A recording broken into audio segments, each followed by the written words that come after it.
మీకు అర్థం కావాలంటే ఈ మాట మీరు తప్పకుండా చదివితేనే అర్థమవుతుంది. దీని కీర్తన గ్రంథము 18వ కీర్తన కింద ధ్యానం చేద్దాం. మళ్ళీ చెబుతున్నాను, 18వ కీర్తన 21వ వచనం. నేను యెహోవా మార్గమును అనుసరించుచున్నాను, భక్తిహీనుడనే నేను నా దేవుని విడిచిన వాడను కాను.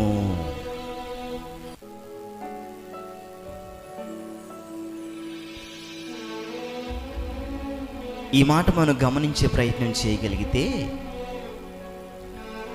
ఒక విశ్వాసి ఆత్మ వర్ధిల్లే కొలది మొదట ఆ వ్యక్తికి దేవుని మార్గాలు తేటపరచబడతాయి, లేదా దేవుని గుణలక్షణాలు తనలో సంపూర్ణముగా పనిచేస్తాయంట.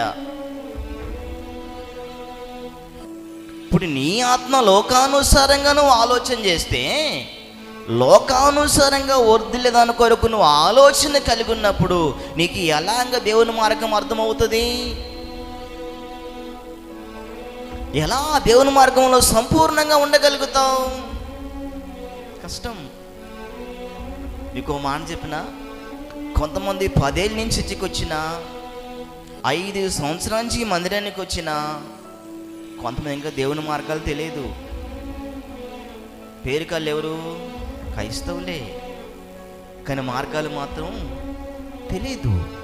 ఎందుకు తెలియదంటే వారిలో ఉన్న ఆత్మ దేన్ని వెతుకుతుంది, దేని కొరకు ప్లాన్ చేసుకుంటారు తప్ప దేవుని మార్గం కొరకు నీకు ఆలోచన కలిగి ఉన్నప్పుడు బైబిల్ చెబుతున్నమాట, దేవుని గుణలక్షణాలు సంపూర్ణంగా పనిచేయటం మొదలవుతాయి. గట్టిగా చప్పట్లు కొడదామే సేకి.